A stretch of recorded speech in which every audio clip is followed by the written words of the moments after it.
quinta-feira, na Antena Minho, os líderes bracarenses das juventudes partidárias debatem na rádio as políticas locais e nacionais para os jovens. Ideias com J. À quinta-feira, entre as 19 e as 20. Também disponível em podcast em antenaminho.pt e no Facebook Antena Minho. Depois de 2 semanas de ausência, estamos de regresso para mais um Ideias com J. É à quinta-feira, com repetição ao sábado, pouco depois das 9 da manhã. Para o programa de hoje temos o Pedro Fernandes, da JCP, Ana Macieira, da Juventude Social Democrata, o José Batista, da Iniciativa Liberal e ainda o Nuno Antunes, da Juventude Socialista. Como sempre fazemos, quando há uma estreia, demos uma saudação especial, neste caso, ao Nuno Antunes, da Juventude Socialista, que faz na sua estreia aqui no Ideias com J. Bem-vindo para este programa de opinião e, claro, as saudações também para aqueles que nos acompanham, quer através da rede social Facebook, do jornal Correio de Minho, quer aqueles que nos escutam também através da rádio.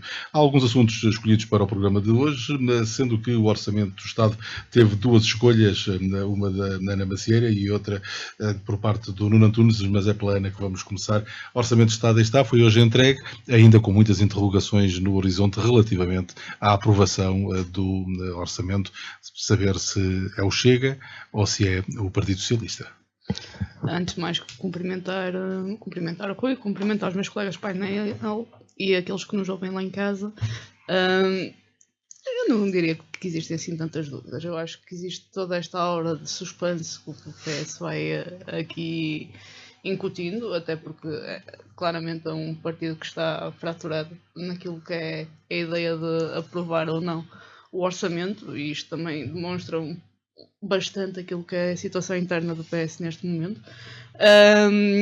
E a questão é exatamente esta, que é, eu acho que após tantas negociações, após tanto nos sentarmos, o governo se sentar com o PS e até ter aberto aqui uma série de cedências, na questão do IRS jovem, onde obviamente é um contributo muito válido do PS e foi incluído. Acho que o PS fica sem grandes argumentos para não viabilizar este documento. E acho que, caso, nunca sabemos até o momento da votação o que é que pode acontecer hoje em dia, vimos isso na eleição do Aguiar Branco para Presidente da Assembleia da República, e basicamente, apesar de haver toda esta aura de suspense, acho que o PS não está assim com tanta força para tomar uma decisão contrária.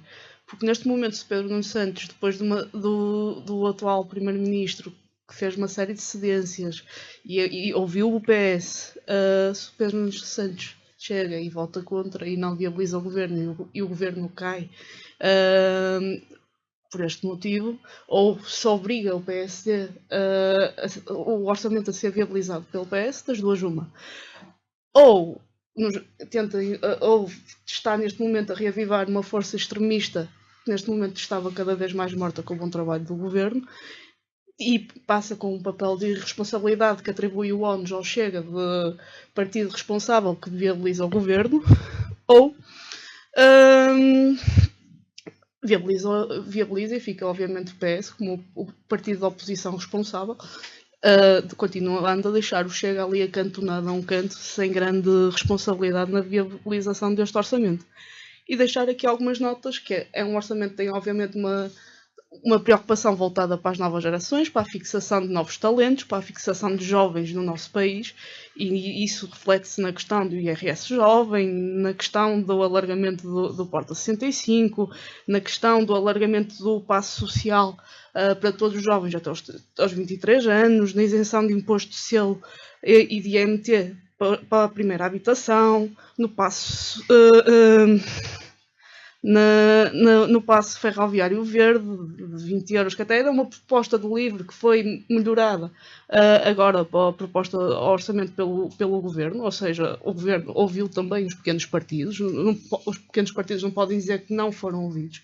Tem aqui uma proposta do LIVRE, que é um pequeno partido, e que foi incluída foi incluída neste programa, neste orçamento. E obviamente há também uma preocupação com aquilo que é os portugueses terem dinheiro para chegar ao final do mês, que era o que não acontecia há muito tempo, com a pesada carga de impostos que nós tínhamos, e continuamos a ter um bocado, mas estamos a reduzi-la. Nós tínhamos, principalmente do governo socialista, existe obviamente as atualizações do escalão do IRS, a isenção da TSU para os prémios de produtividade, e obviamente isto são sinais muito positivos de um governo que pensa não só nos jovens, como pensa nas famílias e que obviamente também pensa nas empresas, e daí a questão do IRC, onde obviamente me parece uma preocupação legítima, a preocupação com as empresas, porque as empresas também vivem sufocadas por impostos, e quanto mais impostos pagam, também menos postos de trabalho muitas vezes geram, e obviamente precisam de um alívio fiscal também. E nesta tónica, perceber que estas 3 linhas principais de apoio às empresas, apoio às famílias e apoio aos jovens agrada-me bastante neste orçamento, e acho principalmente que a questão dos jovens, a preocupação de fixar jovens e captar novos talentos e fixá-los cá e dar-lhes condições para que possam prosperar naquilo que é o seu país, é o sinal mais positivo deste orçamento. Muito bem. Ouvir o Nuno Antunes, da Juventude Socialista. Uma vez mais bem-vindo, Nuno. O PS deixou-se ficar entre a espada e a parede nestas discussões que têm havido à volta do Orçamento de Estado, e chegarmos hoje ao dia da entrega e nada ainda estar decidido, com o Partido Socialista a guardar-se para uma decisão mais lá para a frente. Sim, eu desde já agradeço o convite e as boas-vindas ao Rui e aos meus colegas de painel. O que o Partido Socialista deixa bem claro, e acho que sempre deixou desde que entrou neste Parlamento, foi que tinha um compromisso com o seu eleitorado e que de nenhuma forma o vai defraudar. O Partido Socialista, mesmo o Pedro Nuno Santos e todos os seus representantes, sempre se mostrou disponível para negociar o orçamento, e negociámos. Sempre manteve a mesma palavra e postura de responsabilidade. Houve uma negociação com o Governo, não se chegou a um acordo. O Partido Socialista optou por esperar, que eu sinceramente concordo, porque definiu algumas linhas que gostava de ver definidas no Orçamento de Estado, mas o Orçamento de Estado não são só as 2 linhas que o Partido Socialista definiu. Então, nesse termo, o Pedro Nuno Santos achou por bem esperar, e eu acho que também concordo, ser responsável, esperar pela proposta final e depois decidir. Temos até dia 30 de outubro, acho eu, salvo erro, para a votação, decidir o que fazer, se aprova ou se não aprova, porque há muitas questões aqui no orçamento que a Ana falou muito bem, mas também podemos falar na questão de desinvestimento na parte do desporto, uma parte que para nós este ano, que a nível dos Jogos Olímpicos correu muito bem, mas que toda a gente critica, que nós não fazemos rigorosamente nada, e este governo opta por desinvestir nessa mesma área. Depois também temos outras questões, como podemos falar do passo ferroviário, que o PSD e a AD agora se orgulham de apresentar, que na altura, quando foi proposto pelo LIVRE, votaram contra. Mas outras questões, para além daquelas que foram o debate à volta do IRC e do IRS jovem, parece ter havido um acordo, ou pelo menos pontos de contacto bastante definidos e determinantes no que tem a ver com o IRS jovem. A questão do IRC, enfim, foi mais, há mais linhas a separar esta posição do Governo e a posição do Partido Socialista, mas de repente o Partido Socialista aparece agora a falar de outras questões com as quais também não concorda, quando elas publicamente nunca estiveram, pelo menos, em cima da mesa. É assim, eu não estive dentro das negociações, não posso definir o que é que foi negociado ou não, o que é que veio para o público ou não. O que posso achar, e que eu acho que deixou bem claro, e acho que Pedro Nuno Santos deixou muito claro, e que manteve sempre a mesma postura e apresentou, a meu ver, sempre as mesmas medidas. Quem falou depois de possíveis privatizações e do que ia apresentar no Orçamento de Estado há 2 dias foi o Primeiro-Ministro, não foi Pedro Nuno Santos. E eu gostava de deixar isso bem claro. Quem apresenta que se calhar vem isto, se calhar vem aquele outro, foi o Primeiro-Ministro. Pedro Nuno Santos manteve a sua postura correta, firme, de compromisso com o seu eleitorado e com as linhas vermelhas que já tinha definido e que já tinha apresentado previamente. Muito bem. José Batista, da Iniciativa Liberal. A Iniciativa Liberal ainda não se definiu, não é? Quanto a um voto relativamente a este Orçamento de Estado, mas daquilo que, enfim, tem sido público Chegámos ao dia de entrega do orçamento, sem se saber muito bem se será aprovado, embora haja uma percepção de que possa haver luz verde. Qual é que é a leitura, José Batista, destes momentos que se tem vivido? Obviamente que inicialmente estávamos à espera da entrega do documento final para poder ter uma posição, mas daquilo que já se foi vendo, parece-nos claro que o voto será ou abstenção ou contra, porque o voto favorável a este documento não parece neste momento ser uma possibilidade. Até porque, normalmente, quando temos um novo governo, o primeiro orçamento é um bom teste, é uma boa primeira medição do que é que aquele governo vai dar. E tivemos um governo toranja, não é? Laranja por fora, rosa por dentro. É mais uma oportunidade perdida. E houve muitos anos com o PS em que sentíamos isto, mas estávamos à espera que, vindo do PSD, o caso mudasse um bocadinho de figura. Mas não é isso que se sente. Sente-se que esta é uma mera atualização do Orçamento de Estado para 2024, com uma outra mudança aqui ou ali, mas nada de significativo.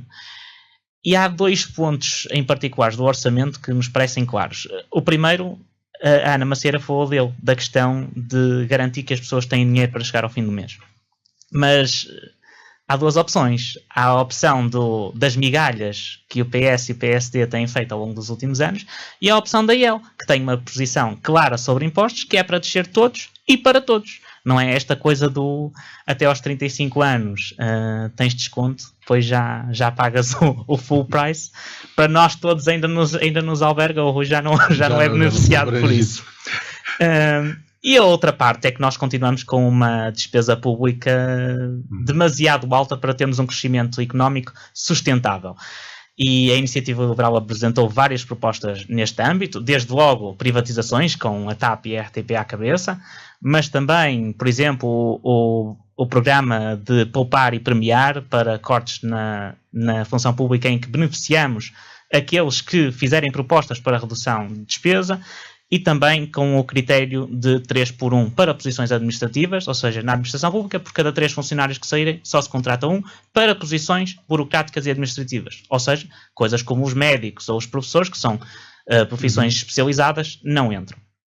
E, portanto, em termos de orçamento, a posição parece-nos clara. Aquilo que nos parece um bocadinho estranho é a posição do Partido Socialista, e em particular aquilo que se soube da reunião da bancada parlamentar do PS de há uns dias atrás, em que cerca de metade da bancada mostrou-se a favor de votar com a intenção de votar contra o orçamento. E perante um PS que esteve quase uma década no governo, que tinha uma maioria absoluta, que veio e perdeu eleições, que tem um PSD que, como diz o Paulo Núncio, o governo fez tudo para ir ao encontro das pretensões do PS. E perante tudo isto, o PS não tem uma réstia de humildade e de perceber que neste primeiro orçamento, que é muito aproximado do que aquilo que o PS tem apresentado nos últimos anos, faz sentido viabilizar e vai de encontro àquilo que o PS, como partido da oposição, pode exigir a um governo. Nós faz-nos um bocadinho de confusão, mas também já estamos habituados a que o Centrão seja assim no ping-pong, mais preocupados com o eleitoralismo do que propriamente em mudar Portugal. Muito bem, Pedro Fernandes, da JCP, também uma opinião sobre estas questões do Orçamento de Estado, sendo que o PCP irá votar contra, desde logo assumido. Até porque não foi tido nem achado sequer nas negociações, não é? Gostava antes de mais de cumprimentar todos os que estão nesta sala e todos aqueles que nos ouvem. E pronto, começando pela questão do IRC, eu acho que de facto é completamente válida e é justa a discussão do alívio da carga fiscal para as micro, pequenas e médias empresas que neste país tanto sofrem. Mas acho que até nem este é o seu problema fundamental. Acho que elas sentiram, por exemplo, muito mais a questão da privatização da EDP, que tanto subiu os custos de energia. Ou pronto, acho que é até a questão da água, do gás, que tem ficado mais caro. Em muitos dos serviços de restaurantes e cafés, é algo que pesa muito mais do que até a carga fiscal, propriamente dita. Mas pronto, acho que, sendo que estamos no Ideias com J, na minha opinião, acho que é muito mais importante, se calhar, trazermos aspectos concretos da vida dos jovens e sairmos deste mundo ideal em que se quer viver, destas discussões completamente alheias à sua vida. E neste sentido, a JCP procura, alguns fazem isto diariamente, outros mensalmente, outros anualmente, outros nem fazem. Nós somos os que fazemos diariamente, que é estar sempre todos os dias à beira dos estudantes na universidade para saber quais é que são as suas aflições, quais é que são as suas demandas. E a verdade é que nas nossas conversas nunca nenhum dos estudantes falou sobre a questão do IRC. Nunca disseram da forma como isso impacta a sua vida. Nunca falam nem sequer do IRS, visto que a maior parte deles recebem o salário mínimo e estão isentos. Falam de quê? Falam principalmente dos salários, que é uma discussão que quase nem tem sido feita. Falam da propina. E essa que não vão ser aumentadas, portanto não vai haver o descongelamento, não é? O Ministro da Educação já disse que não há descongelamento das propinas no ensino superior. Pronto, acaba por ser o fruto da luta dos estudantes que tanto se mobilizaram nestes últimos dias. Falam também sobre a questão da falta de professores e funcionários, no caso do secundário. Falam da falta de condições materiais nos locais de ensino, seja na universidade, seja nas escolas. E acho que é muito mais importante debater este tipo de coisas, até por exemplo o preço de habitação, do que estar a debater coisas que é um bocado discutir o sexo dos anjos. Não toca de todo na vida real das pessoas. E se calhar era muito mais importante, em vez de falarmos desta abstração da estabilidade governativa, passarmos a debater a estabilidade concreta da vida das pessoas, discutir a subida dos salários, por exemplo. Questionar o porquê, já que se falava aqui de fixação dos talentos, porque é que o nosso salário mínimo, segundo as perspectivas do governo, só vai, em 2028, chegar àquilo que é hoje o da Espanha. Porquê é que não podemos ter hoje o salário mínimo da Espanha? Quer dizer, os portugueses trabalham menos? Esta é a minha questão. Bom, vamos para mais uma ronda, até porque o Nuno Antunes também trouxe o Orçamento de Estado. Vamos continuar, agora começando pelo Nuno, em relação àquilo que foi dito, não sei se há algum comentário a fazer, e apresentar, enfim, também mais alguns argumentos relativamente a esta questão do Orçamento de Estado, com um orçamento, se calhar, como criticava aqui o Pedro Fernandes da JCP, que não vai diretamente aos problemas dos jovens, neste caso. É assim, eu quanto ao Pedro aqui não sei, mas eu tenho perfeita noção que o IRS é claro um problema dos jovens, porque basta ver a diferença de uma pessoa solteira sem dependentes e casada com dependentes, a diferença já é brutal. Ou seja, para um jovem que esteja a começar, é óbvio que o IRS é sem dúvida um problema. É claro, isso é mais do que claro. Eu discordo aqui no que diz respeito disso, com isso que o Pedro aqui referiu. Falou muito bem de alguns problemas dos estudantes. Sim, é verdade, existem bastantes problemas, é preciso melhorá-los. Faltam algumas coisas neste orçamento e nisso posso concordar aqui com o meu colega, como é o caso do alojamento estudantil, que não tivemos assim grandes novidades, quer a nível nacional, quer a nível até mesmo aqui em Braga, como temos o caso da Confiança, que anda aqui com processos judiciais e etc, e não anda daqui para a frente nem para trás. Aqui relativamente ao meu colega da Iniciativa Liberal, que acha estranho o Partido Socialista ainda não ter viabilizado este orçamento, eu digo e repito, eu não acho estranho. O Partido Socialista tem um compromisso com o seu eleitorado, com os portugueses, e não quer tomar medidas suficientemente drásticas para não chegar aqui, eu vou aprovar. Não, o Partido Socialista quer analisar o processo, vem analisado e depois decidir a sua votação se é a favor ou contra. É a democracia a funcionar. João Batista. Eu se calhar começava por esta parte final. Eu não tenho dúvidas que o PS tem um compromisso com o seu eleitorado e acho muito bem que o tenha. E já agora dar as boas-vindas ao Nuno, que ao bocado não dei. Mas parece-me também claro que este é um orçamento que vai, em regra geral, de encontro àquilo que é as pretensões do eleitorado do PS. Aliás, se há questão que não se coloca, é essa, não é? É um orçamento até... Tal orçamento Toranja, não é? Exatamente. Eu acho que ninguém coloca a questão de que se fosse António Costa a apresentar este orçamento, ninguém ficaria surpreendido. Em termos do conteúdo, é muito semelhante àquilo que temos visto nos últimos anos. Mas concordo com o Nuno completamente na questão do IRS. Quer dizer, basta falar com qualquer jovem profissional para perceber que esse é um problema e que essa é uma das razões que leva muitos jovens a emigrar. E outra questão que leva os jovens a emigrar tem a ver com a nossa falta de capacidade de atrair investimento externo. E é aí que entra a questão, por exemplo, do IRC, que aqui se falou. Estas coisas parecem abstratas. Quando falamos no dia-a-dia, é verdade. Quer dizer, nenhum de nós, no dia-a-dia, lida com o IRC. Mas isso impacta-nos todos os dias. Porque quando uma grande empresa decide ir investir em Espanha ou decide ir investir na Roménia, em vez de vir investir em Portugal, é investimento que deixa de se ter. E não é isso só. Quando tu crias esses postos de trabalho, crias mais procura pelo emprego. E quando crias mais procura pelo emprego, os salários vão aumentar. Sozinhos. Os salários não se aumentam por decreto. Não dá para fazer isso. Temos que captar empresas, investimento externo e interno. Nós sabemos que em Portugal o capital é muito curto, e esse é um problema que temos há décadas. Mas é preciso, por isso mesmo é que precisamos de atrair do estrangeiro para criarmos uma economia mais pujante e os salários aumentarem exatamente por isso, porque há uma maior concorrência pelos trabalhadores e a oferta de empregos qualificados, não é? Porque todos nós aqui de certeza, eu pelo menos tenho vários amigos que foram para o estrangeiro exatamente por isso, porque vão para lá ganhar dinheiro que aqui nunca na vida ganhariam. Muito bem, Pedro, não sei se queres complementar. Alguma ideia que tenha ficado por... É assim, sobre a questão do aumento de salário por decreto, a verdade é que se vamos olhar o gráfico de produtividade e o gráfico de aumento de salários, vemos que enquanto nos últimos anos a produtividade tem aumentado a pique, e era algo que o PS que se gabava quando falava do PIB, os salários não têm este movimento. O que mostra que de facto eles não aumentam, não é porque vão aumentar sozinhos, não aumentam porque não há este decreto de salário mínimo.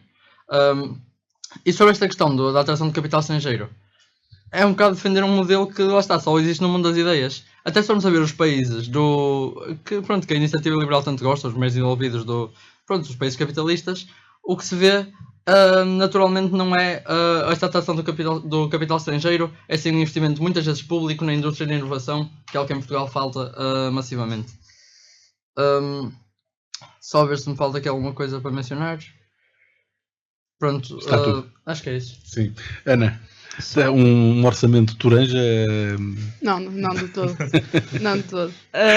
Só gostava de dar aqui duas notas, que é, primeiro, acho legítima a preocupação do Pedro. Do Pedro, desculpa.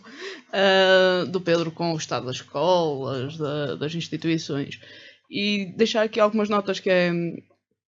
Até nisto os portugueses têm o máximo interesse em que este orçamento passe. Este orçamento, obviamente, se não passar, nós temos um PRR para concretizar até 2026. Ou seja, se este orçamento não passar e se nós formos a eleições, o PRR volta a congelar, volta a estagnar e vamos ser muito honestos, durante a governação do Partido Socialista, o PRS teve uma fraquíssima execução, no qual as escolas estão até hoje, muitas delas, à espera de obras, e a Frei Caetano é um exemplo delas, a Trigal é um exemplo delas, a de Palmeira é um exemplo delas. E neste aspecto é do maior interesse dos portugueses que este orçamento passe também. E depois eu adoro ouvir o PS falar do alojamento estudantil, quando no mandato do anterior governo foi onde foram prometidas 1.500 camas e vimos as 1.500 camas por um canudo. E a questão é exatamente esta. Quando este governo assumiu imediatamente, poucos meses depois, a Ministra da Juventude procurou dar resposta, não às 1.500 camas, mas a mais umas centenas de camas que pudessem diminuir este problema, e obviamente que este governo continuará com essa preocupação em cima da mesa. E aqui é que está, que é, e eu acho que o governo nisto tem estado bem, estamos mais preocupados com o país do que com jogos políticos. E nisto, claramente, o PS tem estado mal. Está mais preocupado com jogos políticos do que com o país. E a questão é exatamente esta, que é o Pedro Nuno Santos, neste momento, se não viabilizar o governo, é um bocado a leitura que o Zé Batista fazia ao bocado, que é, não achando que sejam medidas socialistas ou uma adaptação do orçamento socialista anterior, não concordando com essa parte. A questão é esta, houve abertura para ouvir o PS, agora o PS não pode achar que tem de ser um programa, um orçamento aos moldes do PS, tem de haver cedências de parte a parte. O governo já cedeu, o que é que o PS quer mais? A questão é exatamente esta, é mais por aí. Nuno, para terminarmos esta ronda.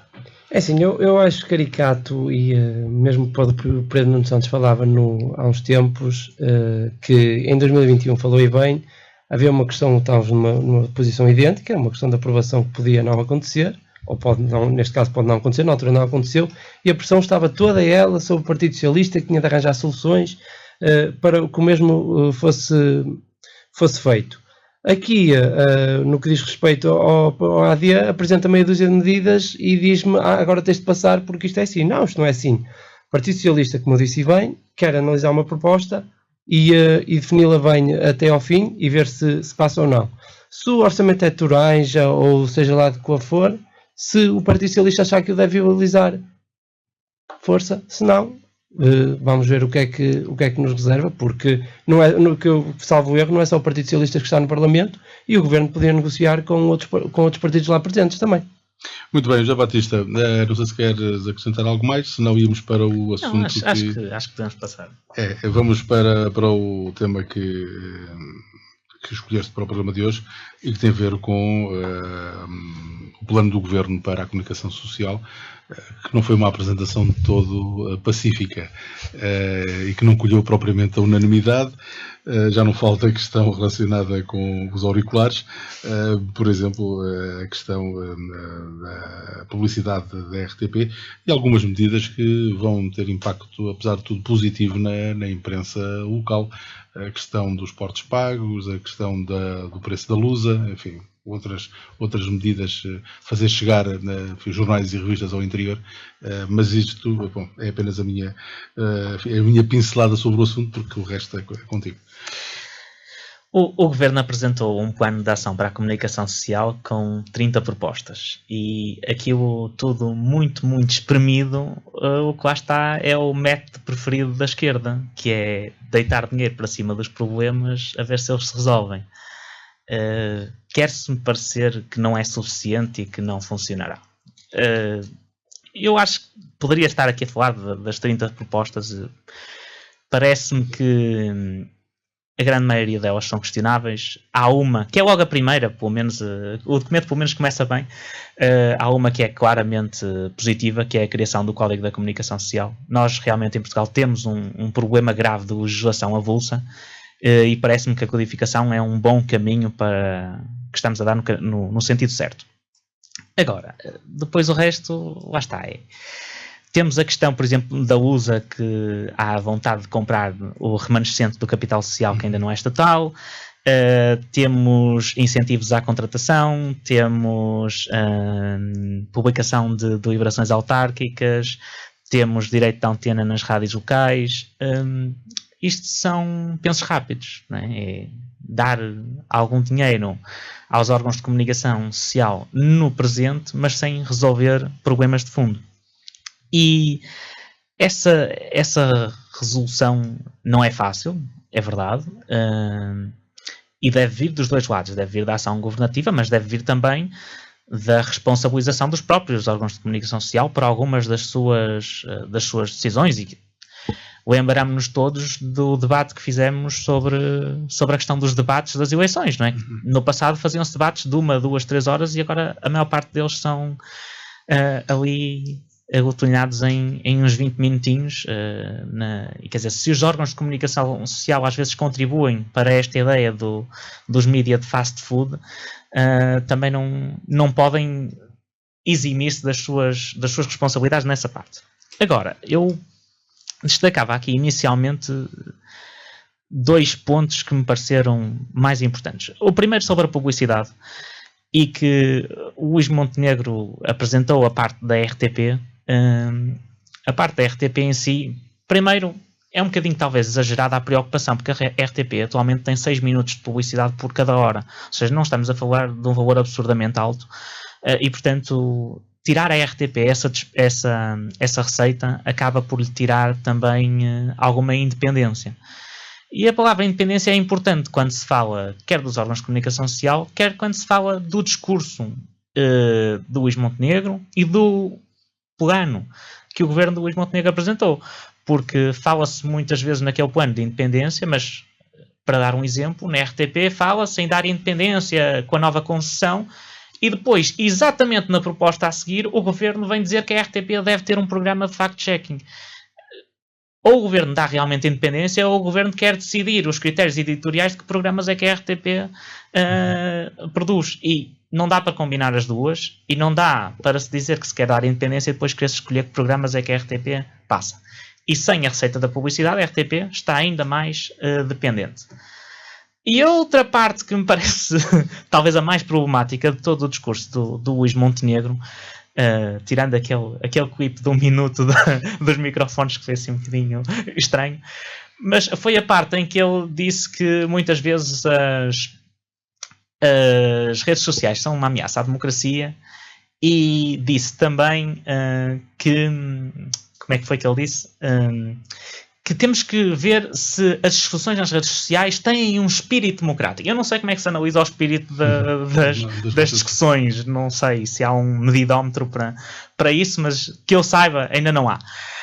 Agora, as redes sociais são um veículo de democracia que dá voz às pessoas. O cidadão comum está muito mais próximo hoje em dia, por exemplo, dos seus eleitos do que estava no passado. Se hoje em dia temos graves problemas, por exemplo, com as notícias falsas, e o problema não são necessariamente das redes sociais. O problema é, por exemplo, de termos um sistema de educação que faz com que as pessoas não sejam preparadas para ter capacidade de espírito crítico e de, por exemplo, às vezes algumas notícias falsas que são obviamente falsas e há pessoas que se deixam enganar exatamente porque não há formação devidamente sobre isso. E, portanto, é um problema mais da nossa formação e do nosso sistema de educação que tem graves falhas e que essa obviamente é uma delas, mas, por exemplo, temos uma mais grave que é hoje em dia não funcionar como elevador social e que esses são realmente as raízes dos problemas, não é as redes sociais que são a raiz do problema. As redes sociais são um espelho e são o reflexo daquilo que são as nossas decisões de outros pontos de vista. Acabou por ser, portanto, uma oportunidade falhada. Sim, parece-me que sim. Acho que foi. Acho que foi mais uma vez um bocadinho o pouquinho e o pensamento de vista curta e vamos, durante uns aninhos, com a esta... iniciativa liberal é favorável, por exemplo, à privatização da RTP. Da RTP, sim, estamos a favor. E isto não abre portas para uma privatização futura? Não me parece. O plano, aquilo que defende, não me parece. Até há a intenção de renovar a concessão. E eu até colocaria essa questão. Se o Governo realmente está interessado em ter uma RTP independente e que se faça um serviço público como o PSD acha que deve fazer, nos moldes que o PSD defende, por que não a concessão a um privado? Porque é que o Governo insiste em ter a RTP na esfera pública onde o Governo pode influenciar e não fazer um contrato de concessão, em vez o dinheiro que o Governo paga agora à RTP é pago a um privado que gera a RTP de forma independente e sem ter o Governo a meter a mão e a querer decidir se a RTP tem um programa específico de fact-checking ou não. Pedro, qual é a opinião sobre este plano para a comunicação social por parte do Governo? Assim, eu diria que há apenas um ponto em que eu acompanho o que foi dito agora, que é a questão dos debates.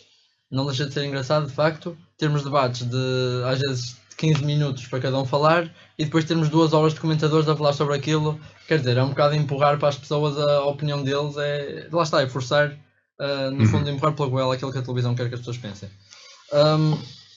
Sobre o resto, discordo completamente, porque acho que isto parte do pressuposto de que o capital é neutro. É uma coisa muito estranha. Quer dizer, quando se fala das redes, a dizer-se que as pessoas é que, por sua desinformação e não sei o quê, veiculam as notícias falsas e acreditam, é um bocado ignorar o facto de que as redes sociais, sendo privadas, têm interesses próprios. E elas veiculam muitas vezes estas informações falsas. Não são notícias falsas de forma inocente ou por brincadeira. Não, muitas vezes têm intuito político. Mas pronto, sobre a questão geral que agora se tem levantado sobre a RTP, eu relembrava algo que foi dito há 6 meses, ou há 5, 6 meses, pelo PCP na Assembleia da República. Há 5, 6 meses o PCP levava então à Assembleia uma reflexão acerca da sua preocupação sobre o estado da comunicação social, dizendo que o futuro da comunicação social foi ditado a partir dos despedimentos em massa e das consequentes privatizações, tal como aconteceu, por exemplo, no JN e no UDN no passado. E o que estava a passar na RTP, a meu ver, é muito similar. Quer dizer, isto de cortar o tempo de publicidade por completo, ou seja, cortar uma parte que é bastante significativa do financiamento da RTP, é um ataque ao serviço público. E os despedimentos em massa de que se tem falado também o são. E pronto, no fundo só demonstra este caminho da subordinação da informação aos grandes grupos económicos e deste ataque geral aos serviços públicos, que não se vê apenas na comunicação social, mas também na saúde, na educação e etc. E pronto, acho que entra muito neste quadro do ataque às redes, à imprensa pública nacional e à pequena imprensa regional também, no sentido em que estas medidas que foram agora apresentadas, além de tardias, são muito insuficientes. Muito bem. Ana. Bem, sendo aqui um bocadinho pronto, mais calmo. Bem, se calhar tocando inicialmente na questão da RTP. A questão da RTP, primeiro, é um processo gradual. Segundo, é clara a visão do governo de que a RTP não é um canal de concorrência aos outros, mas um canal de alternativa. E que deve ter obviamente uma programação própria, aquilo que o canal bem entender, sem a interferência obviamente do governo nisso, mas que não deixa de ser um canal que é estatal e que o efeito da RTP e o mote da RTP não é entrar em concorrência com os outros canais. E neste aspecto, até nessa questão da publicidade, por muito que fosse menos tempo, não deixa de ser um pouco injusto para com os privados, que a RTP, tendo um financiamento estatal, ainda também tendo os bónus da publicidade, acaba por ter duas fontes de rendimento, coisa que os privados, nesse caso, não têm essa benesse. E a questão aqui... Há aqui duas coisas que eu gostei francamente neste plano. A preocupação com o combate às fake news e a preocupação com a literacia das pessoas para que possam começar a consumir mais mídias, para que se informem nos locais certos, sem perderem a liberdade de onde é que se vão informar. A questão da gratuitidade dos portos de envio, acho francamente importante, até para continuar a alimentar a informação nas zonas mais desertificadas do país. É obviamente um exemplo de um plano pensado a pensar exatamente que as pessoas devem manter-se informadas e atentas, sem retirar-lhes a liberdade de escolher onde é que se informam, e nesse aspecto, francamente, gostei do plano. Obviamente, como todos os portugueses, tenho algumas reticências quanto à questão da RTP, até porque não foi muito bem explicado como é que vai acontecer, como é que de repente todos os anos vão sair são menos 6 milhões, que impacto é que vai ter, como é que vai mudar a programação à volta daquilo, não foi muito bem explicado, mas com toda a certeza ao longo dos anos vamos percebendo mais ou menos como é que a RTP se vai adaptando a isto. E depois há um terceiro ponto francamente importante, que é a transição para o digital, uma transição para o digital cada vez maior, e a utilizar também a inteligência artificial em favor da informação. Nuno Antunes, qual é a opinião sobre este plano para a comunicação social que foi apresentado pelo Governo? Este plano para a comunicação social, eu acho que, muito francamente, não faz de todo sentido, não me satisfaz em nenhuma maneira. Para começar logo pelo ponto da RTP, porque estamos a falar de, eu não vou dizer despedimentos, mas de saídas voluntárias de 250 pessoas, e estamos a falar numa perda total de 20 milhões de euros, que pode parecer pouco, mas que para a RTP é fatal, e que, porque um canal televisivo tem bastantes custos. Tirando tudo o que a RTP tem, não sei o que é que o Governo quer fazer, a única coisa que vejo é estrangular a RTP para uma privatização muito barata, porque é a única coisa que vejo. E relativamente aqui ao que o meu colega de painel aqui falou, não concordo todo com a questão do fact-check, porque podemos tentar combater as fake news, mas não vai ser dessa maneira, porque vai ficar sempre ainda mais associado. Por exemplo, temos o caso do polígrafo, que fica muito associado cá, a ideia de fulano, a ideia de cicrano.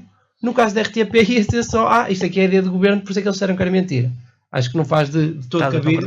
Exatamente, é completamente descabido essa medida.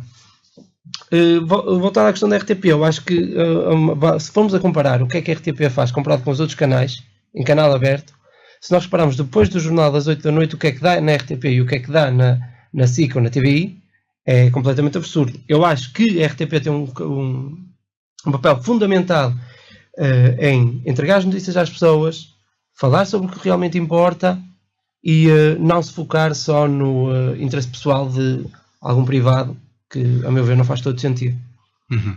Não sei se querem acrescentar algo mais, não passava para... Eu posso só acrescentar aqui duas ou três notas rápidas. A primeira, lá está, a questão do serviço público, parece-me que é uma discussão que podíamos ter amplamente sobre, por exemplo, a RTP2, sobre o arquivo da RTP, mas na RTP1, se eu prefiro ver o programa do Malato ou o programa da Cristina Ferreira na TVI, acho que não é isso o serviço público.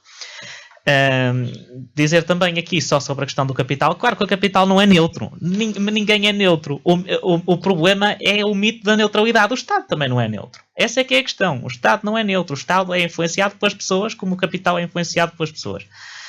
E por fim, só uma coisa para relembrar do discurso de Montenegro, que falou-se muito de publicidade e Luís Montenegro no seu discurso também falou da falta que há do mercado publicitário em Portugal, que é muito fraco.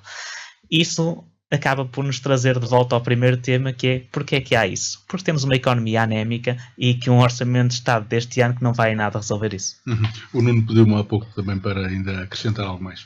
Eu queria referenciar que aqui que uma colega falou da questão do que ver ou não na RTP. Quando eu falo disso, eu não falo na questão dos programas da manhã.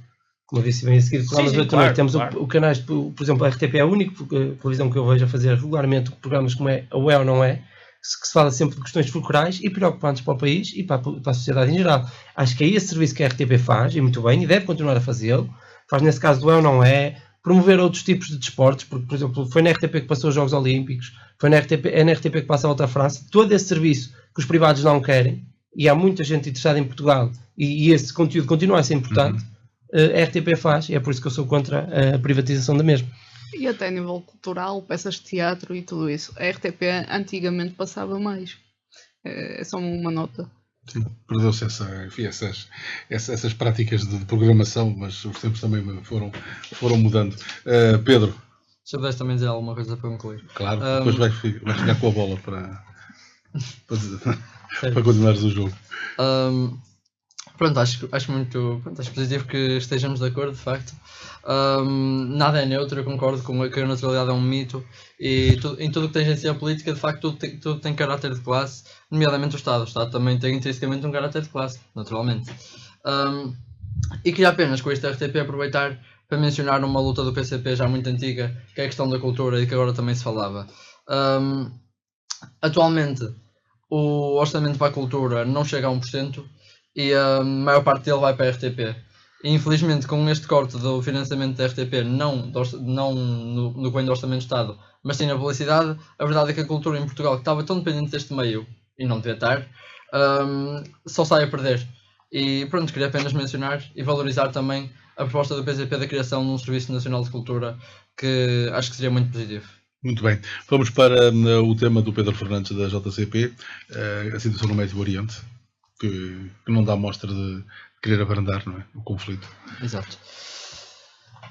É assim, eu da última vez que vim aqui trouxe, não sei se recordam aquele festival do Deem uma Oportunidade à Paz, que ia decorrer em Melides Grândola, e se volta a trazer este tema é porque de facto ele continua atual e cada vez mais, justamente por isso que o Rui estava a dizer, que não há uma tendência, não se verifica toda uma tendência para o abrandar desta escalada bélica. E nomeadamente falando da situação no Médio Oriente. Quer dizer, numa altura em que a guerra se alastra e agrava por vários países da Península Arábica, já atingiu o território e as populações, principalmente do Líbano e da Palestina, mas também do Irão e de algumas zonas fronteiriças do Egito, isto para não falar do Estado sionista de Israel. A JCP continua a afirmar a necessidade de realmente defender aquilo que é a paz e a resolução diplomática dos conflitos e não uma solução bélica, nos moldes da nossa Constituição. E a verdade é que o Estado de Israel, com esta política expansionista completamente alinhada aos interesses dos Estados Unidos e do imperialismo ocidental como um todo, só neste último ano, e friso que este massacre, que este genocídio já dura 76 anos, há mais de 76 anos, só neste último ano os números são muito reveladores. Estamos a falar de 40 mil pessoas assassinadas, quase metade deste número são crianças.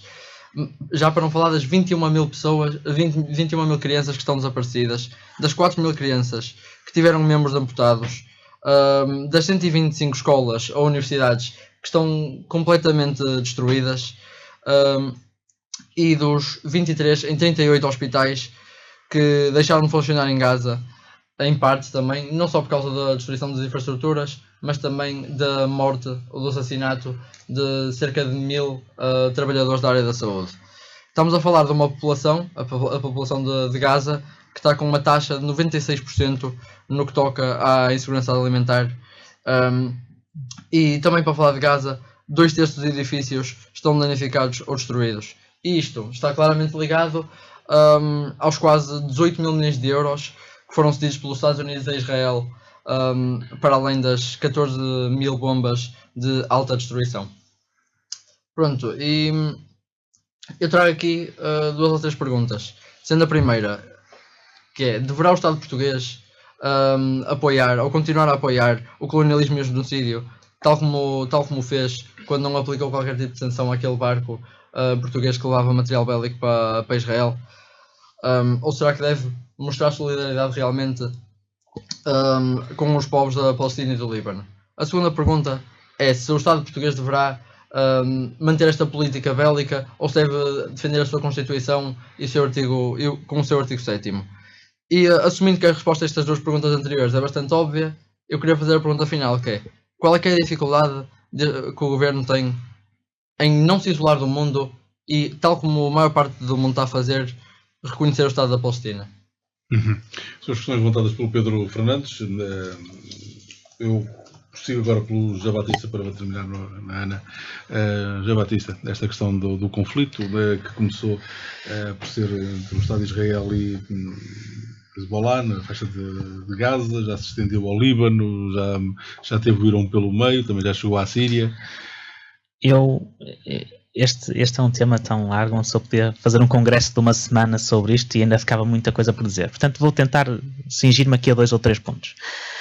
O primeiro, eu se calhar vivo numa bolha, mas as pessoas com quem eu me dou, todas elas são pela paz. Eu não conheço ninguém que não seja a favor da paz. O problema é que a paz não surge dos nossos desejos. A paz constrói-se. E no caso específico do conflito israelo-palestiniano, nos anos 90 nós tivemos o mais perto que até agora se teve da paz, que foi com os acordos de Oslo. E tínhamos 2 Estados que estavam no caminho da paz. Em Israel tínhamos um governo que apoiava os acordos. Tínhamos esse governo com grande apoio popular. A população, nas sondagens, esse governo continuava a ganhar eleições. E, à frente do partido de Benjamin Netanyahu, tínhamos uma grande fatia da população, cerca de 70% da população de Israel, que era a favor dos acordos. E, de repente, toda essa boa vontade se perdeu.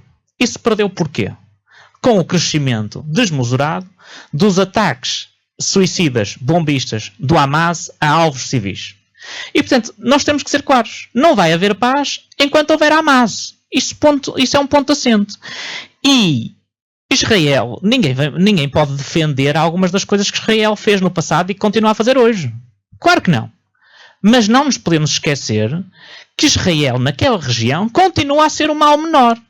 Porque por muitos erros que Israel cometa e por muitas coisas que às vezes até podemos se calhar pensar que são algumas atrocidades que Israel cometa, nenhuma delas é tão problemática como os seus vizinhos que dão guarida e dão financiamento a grupos terroristas. E portanto, Israel, com todos os seus defeitos, é o menos mal da região e é um partido onde há liberdade, ou um país onde há liberdade e onde há ainda democracia. E portanto, nós temos que exigir a Israel, mas temos que exigir também aos outros países dessa região a sua cota-parte da responsabilidade.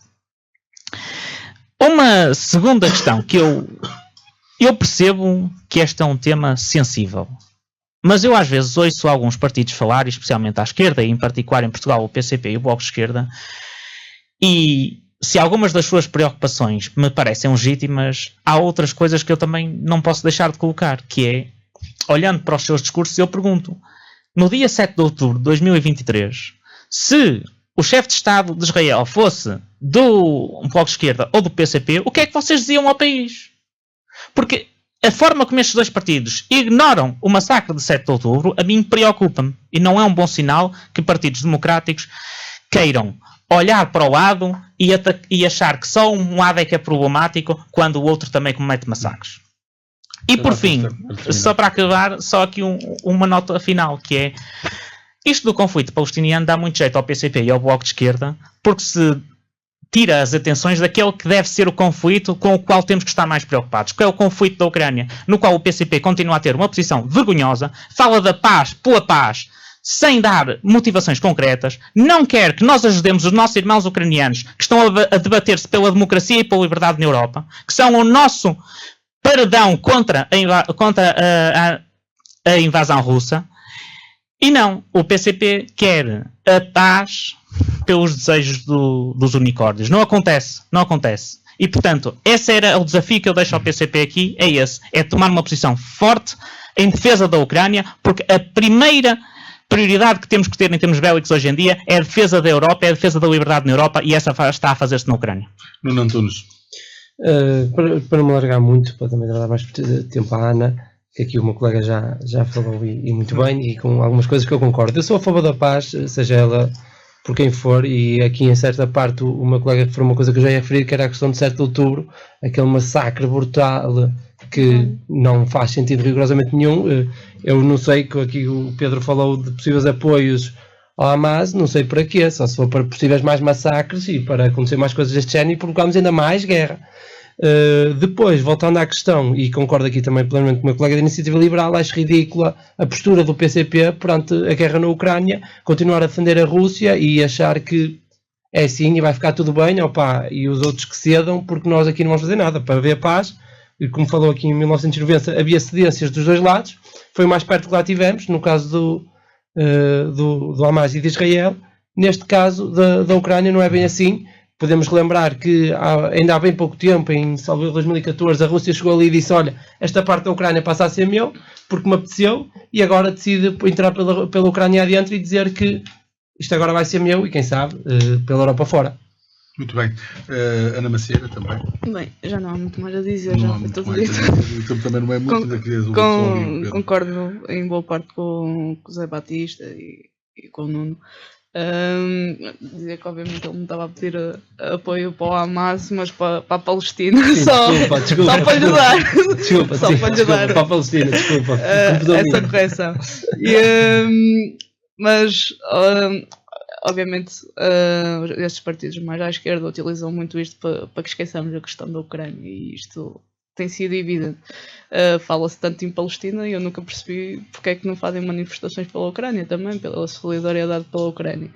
E a questão é exatamente esta, que é o que se passa na Palestina, o que se passa entre Israel e a Palestina, é uma questão já histórica de anos, que estava a caminhar para a paz, e entretanto, devido a um grupo terrorista, ressuscitamos outra vez este problema e a coisa tem-se alastrado. E o não percebermos ou não queremos perceber por causa das cores partidárias ou das nossas ideologias, que é um problema, e que não dá simplesmente para declarar apoio à Palestina unilateralmente. Opa, a única coisa que todos queremos, e tenho certeza toda a gente lamenta as mortes na Palestina, toda a gente quer a paz, é o cessar-fogo imediato e que haja obviamente responsabilidade. E infelizmente na Ucrânia tem de se defender, Israel também tem de se defender, e neste momento os próprios palestinos, e a questão agora ainda é bélica, mas Pedro, obviamente o que nós queremos é o cessar-fogo imediato em todo lado. Pedro, 30 segundos, se queres debater. É assim, eu de facto não disse que é preciso defender ou financiar o Hamas, porque para isso já existe Israel. Afinal, não sou o que eu digo, é o Netanyahu que tantas vezes já disse que o Hamas era um organismo importante e já admitiu várias vezes que Israel lhe atribuía financiamento. Não são os países lá da região, é sim Israel. E a verdade é que muitos desses grupos terroristas, seja o Hamas, seja o Hezbollah, seja pronto, fora da Península Arábica, os talibãs, muitas vezes, ou 100% das vezes, a maior parte do financiamento, é só olhar, por exemplo, para as armas deles, é de origem ocidental. E pronto, era apenas frisar que este conflito não começou 7 de outubro, lá está, como estava a ser dito, é um conflito de 76 anos, e o 7 de outubro não reavivou nada, nem foi a década de 90 aliás, na década de 90 sim houve uma intensificação, mas que não se deveu à essência dos grupos terroristas. Os grupos terroristas foram sim financiados pelo Estado de Israel como uma forma de subdividir o povo da Palestina e de legitimizar ataques. Muito bem, ficamos por aqui. Temos que ficar mesmo por aqui, Pedro. Fica para a próxima. Pedro Fernandes, da JCP, Ana Maceira, da JSD, José Batista, da Iniciativa Liberal, e o Nuno Antunes, da JS, fizeram hoje o Ideias com J. Voltamos para a semana com mais um programa. À quinta-feira, na Antena Minho, os líderes bracarenses das Juventudes Partidárias debatem na rádio as políticas locais e nacionais para os jovens. Ideias com J. À quinta-feira, entre as 19 e as 20. Também disponível em podcast em antenaminho.pt e no Facebook Antena Minho.